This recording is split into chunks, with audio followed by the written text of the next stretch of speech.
మేడిపల్లిలో నిన్న జరిగిన స్వాతి హత్య కేసులో విచారణ కొనసాగుతోంది. 3 ముక్కలుగా కోసి శరీర భాగాల్ని నదిలోకి పడేశానని నిందితుడు చెప్పడంతో పోలీసులు గాలిస్తున్నారు. స్వాతి మహేందర్ రెడ్డి ప్రేమ వివాహం చేసుకుని హైదరాబాద్లో సెటిల్ అయ్యారని, స్వాతి ప్రెగ్నెంట్ అవ్వడంతో ఇరువురి మధ్య అనేకసార్లు గొడవలు జరిగాయని, ఈ పరిస్థితుల్లోనే స్వాతిని హత్య చేసి మృతదేహాన్ని 3 ముక్కలు చేసి మూసీ నదిలో పడేశాడని డీసీపీ పద్మజ చెబుతున్నారు.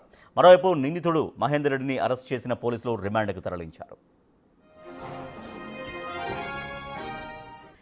మేడిపల్లి పోలీస్ స్టేషన్ పరిధిలో నిన్న స్వాతిని హత్య చేశాడు తన భర్త మహేందర్ రెడ్డి. హత్య చేయడమే కాకుండా అత్యంత కిరాతకంగా మొత్తం ముక్కలుగా నరికి 3 పార్ట్స్ని మూసీ నదిలో వేశాడు. మూసీలో గాలింపు ప్రక్రియ అయితే కొనసాగుతుంది. మరోపక్క నిందితుడు మహేందర్ రెడ్డిని రిమాండ్కు తరలించారు. మా ప్రతినిధి సాగర్ మరింత సమాచారం ఉంది. సరే సాగర్, ఫర్దర్గా దీంట్లో ఎట్లా తమ దర్యాప్తు కొనసాగిస్తున్నారు పోలీసులు?